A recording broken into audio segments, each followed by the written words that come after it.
తెలంగాణ కాంగ్రెస్ లోని ముఖ్య నాయకులంతా ఢిల్లీలోనే మకాం వేశారు. ఇటు పీసీసీ అధ్యక్షుడితో పాటు కేబినెట్ విస్తరణ కూడా ఉండడంతో ఆశావహులతో పాటు వారి వారి అనుచర వర్గమంతా హస్తిని బాట పట్టింది. జిల్లాల వారీగా లెక్కలు తీసిన అధిష్టానం సామాజిక సమీకరణాలపై కూడా దృష్టి పెట్టింది. ఏ క్షణంలోనైనా పీసీసీ చీఫ్ పేరు వెలువడే ఛాన్స్ ఉంది.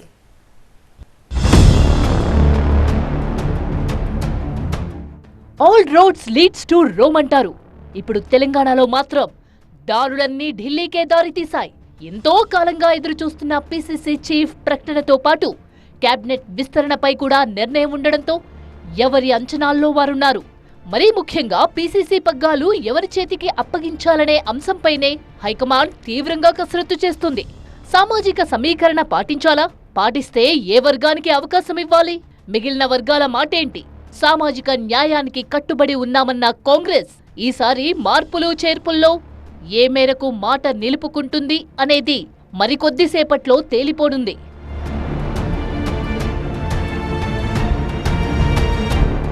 పీసీసీ చీఫ్ నియామకంలో బీసీలకే ప్రాధాన్యత కల్పించాలన్న చర్చ ప్రధానంగా జరుగుతుంది.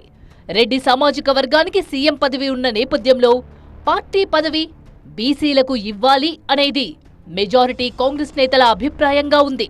హైకమాండ్ కూడా ఈ దిశగానే ఆలోచిస్తున్నట్టు తెలుస్తుంది. బీసీ వర్గానికి పీసీసీ పోస్ట్ ఇవ్వాల్సి వస్తే ఎవరికి ఇవ్వచ్చు అని చర్చ కూడా జోరుగా సాగుతుంది. వర్కింగ్ ప్రెసిడెంట్ గా ఉన్న మహేష్ గౌడ్ పేరు అందరికన్నా ముందు వరుసలో ఉంది. ఆయన తర్వాత మధు యాష్కి గౌడ్ పేరు కూడా బలంగా వినిపిస్తోంది. పీసీసీ పగ్గాలు బీసీకి ఇస్తే వర్కింగ్ ప్రెసిడెంట్ పదవుల్లో సామాజిక సమతుల్యత పాటించాల్సి ఉంటుంది. ఎస్సీ, ఎస్టీ, బీసీలకు వర్కింగ్ ప్రెసిడెంట్ పదవులు ఇవ్వాల్సి ఉంటుంది. ఇప్పటివరకు వర్కింగ్ ప్రెసిడెంట్ గా ఉన్న వారికి తిరిగి అదే పదవులు ఇచ్చే అవకాశాలు కనిపించడం లేదు. జగ్గారెడ్డి లాంటి నేతలు తిరిగి వర్కింగ్ ప్రెసిడెంట్ పదవి కంటిన్యూ చేయడానికి ఆసక్తి చూపడం లేదు. అయితే అసెంబ్లీ ఎన్నికల ముందు ప్రచార కమిటీ చైర్మన్ పదవులను పార్టీ కల్పిస్తూ ఉంటుంది. కానీ తెలంగాణలో 3 ఏళ్ల క్రితం ప్రచార కమిటీ చైర్మన్ ను నియమించింది. ఇప్పుడు మరోసారి ఆ పదవిని భర్తీ చేస్తారనే చర్చ జరుగుతోంది.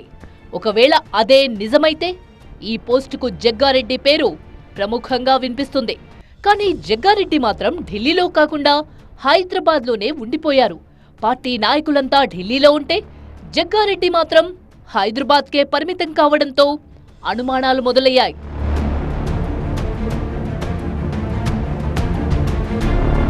ఒకవేళ సామాజిక సమీకరణాల్లో భాగంగా పీసీసీ పోస్ట్ బీసీలకు కాకుండా ఎస్సీలకు కేటాయించాల్సి వస్తే అందుకు ఎవరు అర్హులు అన్న అంశంపై కూడా అధిష్టానం కసరత్తు చేసింది. పార్టీని ఒక్కతాటిపై నడిపించగల సామర్థ్యం ఎవరికుంది అని విచారించింది. ఎస్సీ కేటగిరీలో మాజీ ఎమ్మెల్యే సంపత్ కుమార్ పేరు ప్రముఖంగా వినిపించిందని పార్టీ వర్గాలు తెలిపాయి.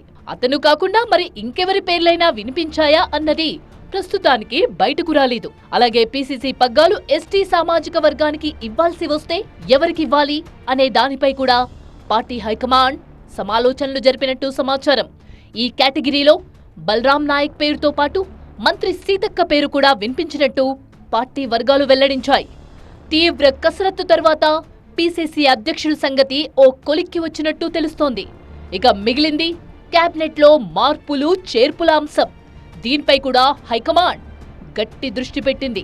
6 కొత్త వారికి మంత్రి పదవులు ఇచ్చే వెసులుబాటు ఉన్నా 4 లేదంటే 5 మాత్రమే మంత్రి పదవులు కట్టబెట్టే అవకాశం కనిపిస్తోంది.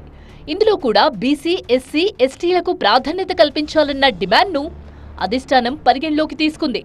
ఇప్పటికే మంత్రివర్గంలో రెడ్ల ప్రాతినిధ్యం ఎక్కువగా ఉందని చర్చ మొదలైంది.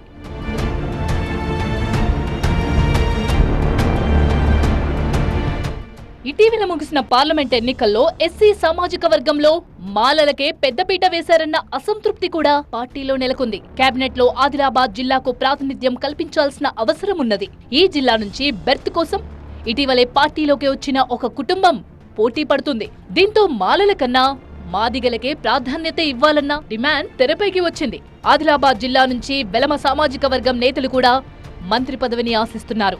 దీంతో ఇద్దరి మధ్య పంచాయతీ కంటే 3వ వ్యక్తికి పదవి ఇస్తే ఎలా ఉంటుంది అన్న కోణంలో కూడా హైకమాండ్ ఆలోచిస్తున్నట్టు సమాచారం. ఇక గిరిజనులకు ప్రాతినిధ్యం కల్పించడంలో కాంగ్రెస్ పార్టీ కొంత చిన్నచూపు చూస్తున్నదన్న భావన ఆ వర్గంలో ఉంది. నల్గొండ జిల్లాలో ఇప్పటికే ఉన్న 2 మంత్రులు రెడ్డి సామాజిక వర్గానికి చెందినవారే. మళ్లీ అదే వర్గానికి అవకాశం ఇస్తే రాజగోపాల్ రెడ్డికి మంత్రి పదవి దక్కవచ్చన్న చర్చ కూడా నడుస్తోంది. పార్లమెంట్ ఎన్నికలకు ముందు రాజగోపాల్ రెడ్డికి హైకమాండ్ మంత్రి పదవి హామీ ఇచ్చినట్టు కూడా చర్చల్లో వినిపిస్తుంది. ఇదే జరిగితే నల్గొండ నుంచి 3 మంత్రులు ఒకే సామాజిక వర్గానికి చెందిన వారవుతారు. ఇది మిగతా సామాజిక వర్గాల్లో అసంతృప్తికి కారణమవుతుందని పార్టీ ఆలోచిస్తుంది. దేవరకొండ ఎమ్మెల్యే బాలు నాయక్ మంత్రి పదవి కోసం తీవ్రంగా ప్రయత్నిస్తున్నారు. సీఎం రేవంత్ రెడ్డి తన మనసులో మాట వినిపించినట్టు సమాచారం. గిరిజన కోటాలో తనకు మంత్రి పదవి ఇవ్వాలని బాలు నాయక్ సీఎంపై ఒత్తిడి పెంచే ప్రయత్నం చేశారు.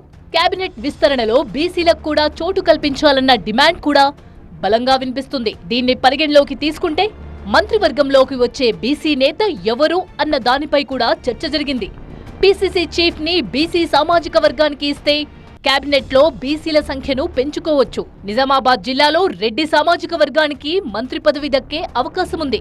ఒకవేళ నిజామాబాద్ జిల్లా కోటాలో పీసీసీ చీఫ్ పదవి మహేష్ గౌడ్ కి ఇస్తే సామాజిక సమీకరణం కుదిరినట్టే అని రాజకీయ వర్గాలు భావిస్తున్నాయి. అలా కాకుండా మాదిగలకు ప్రాధాన్యత కల్పించాలని భావిస్తే ఎవరిని మంత్రివర్గంలో తీసుకోవచ్చు అన్న చర్చ కూడా జరుగుతుంది. మరో కీలకమైన విషయం ఏంటంటే ఇతర పార్టీల నుంచి వచ్చిన ఎమ్మెల్యేలకు మంత్రి పదవులు ఇవ్వరాదు అని కాంగ్రెస్ పార్టీలో నిబంధన పెట్టుకున్నట్టు తెలుస్తోంది. దీనికి తోడు పీసీసీ చీఫ్ నియామకంలో కూడా పార్టీ అనుబంధ సంఘాల నుంచి వచ్చిన వారికి అవకాశం ఇవ్వాలన్న ప్రస్తావన కూడా వచ్చినట్టు సమాచారం. ఒకవేళ కేబినెట్ లో ఉన్న మంత్రులు ఎవరైనా పీసీసీ కోసం పట్టుబడితే ఏదో ఒక పదవి మాత్రమే ఇవ్వాలని హైకమాండ్ దృష్టికి తెచ్చినట్టు తెలిసిందే. 2021 జూన్ 27న పీసీసీ అధ్యక్షుడిగా రేవంత్ రెడ్డి నియమితులయ్యారు. అప్పట్నుంచి 3 ఏళ్ల పాటు తనకు హైకమాండ్ ఇచ్చిన బాధ్యతలను సంపూర్ణంగా నిర్వర్తించానని రేవంత్ ఇదివరకే స్పష్టంగా చెప్పారు. అలాగే కొత్త పీసీసీ అధ్యక్షుడిని నియమించాలని పార్టీ అధిష్టానానికి గతంలోనే ఆయన విజ్ఞప్తి కూడా చేసినట్టు సమాచారం. పీసీసీ చీఫ్గా ఎవరిని నియమించాలన్నది అధిష్టానం చేతిలో ఉందని రేవంత్ రెడ్డి వెల్లడించారు. తాను ఎవరి పేరును సూచించలేదని కూడా చెప్పారు. శుక్రవారం రాత్రి కొత్త పీసీసీ అధ్యక్షుడు ఎవరో ప్రకటించే అవకాశముంది.